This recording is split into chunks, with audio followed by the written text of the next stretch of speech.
What's going on, everybody? Today on Cooking for College, we are doing a vegetarian dish. Well, we're going to do meat and vegetarian. I'm going to give you two options. Kira wants vegetarian. I like meat, so I'm going to do a little chicken in mine. We're going to do quesadillas. Alright, so right now I've already got my chicken cut up into little cubes, and I've got the fat cut off and all that. Got my baby portobello mushrooms. These are on sale today. You got 3 packs for $5, so I just bought 3 of them, and I'll do mushrooms for the next couple days. The chicken was on sale for 99 cents a pound. That was a very good price. Got Monterey Jack cheese.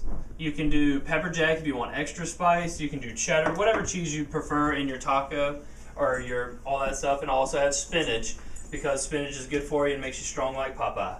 Alright, so I've got my olive oil going. It's already pretty hot over here. You can tell it's getting pretty hot when it moves around the pan really easily. But I'm also going to add a little butter just to give it some, just a little bit. Okay. Now my back pan, I'm just going to do just my chicken. I'm just going to scrape it in there. Now if you're not making any vegetarian dishes, then you can just do everything in one big pot. Alright, so my chicken's going in there, and I'm going to season my chicken while it's cooking. A little salt, a little pepper, and I'm going to do Italian feel tonight, and I got oregano, Italian seasoning, basil, and parsley off my spice rack that my handy dandy father gave me. That's very, very good investment. All these spices. Just a little splash of everything just to give it some good flavor. Alright, and now I got my portobello mushrooms, my baby portobellos. You've got them sliced up thin like this. Okay, and they're going to take longer than the spinach. The spinach will not take very long at all, so you definitely want to throw the mushrooms in there first. I got them in a pretty large pan because I used the whole thing of mushrooms. And you want to season them with the same amount of stuff. And the mushrooms will condense a little. They'll get a little smaller as they cook. And you just want to saute them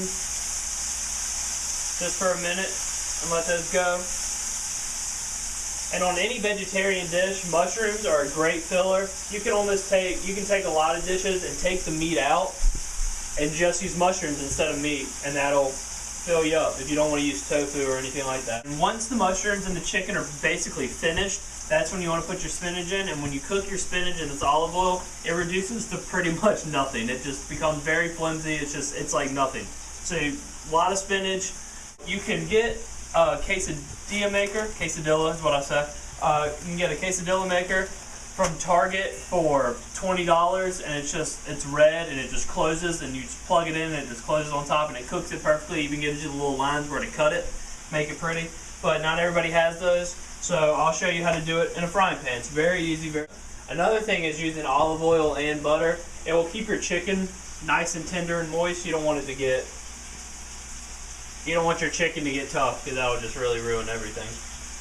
It'll probably take like 5-6 minutes depending on how high your heat is. Now when you're using olive oil, this is a mistake I made a couple weeks ago. Do not turn your olive oil up too high. With vegetable oil and canola oil you can turn it up pretty high, but olive oil, keep it about 7 or 8, because when it gets to above 350 degrees, I believe it is, it'll start smoking and it'll start burning, and it'll just, I fogged out this entire kitchen. It was pretty bad. It was quite comical actually. Now if you wanted to make this like more of a Mexican feel, you can do onions, you can do peppers, you can do anything like that. Asparagus if you want to do that. Whatever's on sale is perfect for this. This is great stuff. I love putting all sorts of random vegetables in here. Fresh or frozen, you know, whatever you can get your hands on, whatever's cheaper. I'll go ahead and turn my back burner on to get that going, and now I'm going to add my spinach to the mushrooms. And like I said, the spinach will condense down to almost nothing. So it looks like I'm putting a ridiculous amount in here, but I'm really not. Alright, now you want to season a little more on top of your spinach. Just a little bit. You don't want to overpower it. You don't want to add too powerful of a flavor, so just a little bit on top of this spinach. Because a lot of the flavor is already cooked into the olive oil and the mushroom. Alright, now you can see, I'll come to you. You can see this right here. You can see how the spinach is starting to get darker green. And it's starting to condense down to nothing, basically. That's what you want. That's good. Check your chicken. Now, you don't have to do chicken. You can do steak. You can do shrimp. You can do ground beef. Anything you want, basically. Any kind of meat that you prefer. These would probably be really good with shrimp. Now, if you have 2 spatulas, it might be a good idea to have them both on hand when you're trying to flip this. Because I have these monster tortillas, and they can get kind of difficult and kind of flimsy when you try to flip them. My chicken is done, so I can turn that down to 1 or 2. And my mushrooms and my spinach are all done too, so I turn that down to 1 or 2. All right, now here on the chicken, you can tell it's starting to get done. You can tell because it's getting, see if I can get this little piece out of here. Oh, I can't get it, but it starts to get brown and it turns white at first, and then you cook it a little longer and it starts getting a little brown crust on it. Very delicious. And the spinach, like I said, condenses down, gets, oh, here you go. Here's a good shot of that spinach condensing and turning into absolutely nothing. And that spinach is amazing. If you just want to do spinach, it's just like the cucumbers. If you just want to do spinach and olive oil with some seasoning, that stuff is great. That's very good. Alright, now I got that turned down. Make sure I got that turned up enough. Alright, now get some cooking spray. This is my quesadilla pan. Get some cooking spray, spray that on there. And if you want to, you can do this right here. You can get some spray butter. You don't have to do this. You can get some spray butter and just spray one side of your tortilla. Just like that. Just spread it all around. Okay. And once you do that, what that'll do is that'll give it that pretty brown on the outside, and it'll crisp it up nice, and it'll give it that pretty brown color that you're used to getting at like Moe's and stuff like that. But what you want to do with this is you just want to sit it in there like that. It's nice and hot. You get a little bit of cheese and sprinkle a layer of cheese right there.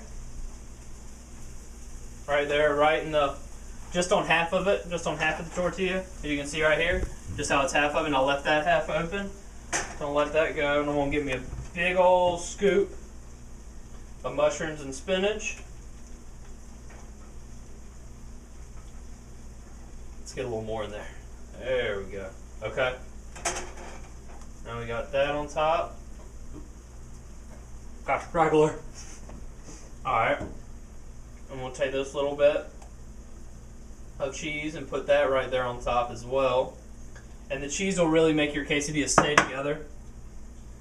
Okay, so you want to get that and you just flip it over like that. And then you can kind of move it into the middle of the pan. And just let it cook. And that's going to probably take a couple minutes.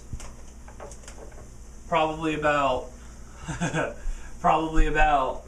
don't know, 4 or 5 minutes. Probably total, probably like 2-3 minutes on each side. Okay, now it's been sitting here for about 2 minutes. And I'm just going to grab it like this with, oh, I think it's going to be, it's stiff enough to flip with one spatula, which is good. Whew, yeah, and see that little bit of spray butter right there? Give it that nice brown right there on that. Right on the tortilla. Okay, and everything else, I kept everything else on 1 or 2. You still want to keep it all hot. And for the chicken, this is Kira, she wants veggie. But for the chicken, for my meal, I will do the same exact thing. I'll do a layer of spinach and mushrooms. I'll do a layer of cheese, a layer of spinach and mushrooms, a layer of chicken, a layer of cheese, and then I'll do the same thing that I'm doing right here. And it's going to be absolutely amazing. It smells incredible in here. I wish y'all could smell it. Just smells absolutely insane. And the chicken is exceptional. Alright, now this quesadilla has been sitting here for a couple minutes, and you can just pull it out, and you can tell how stiff it's getting, and the cheese is starting to ooze out.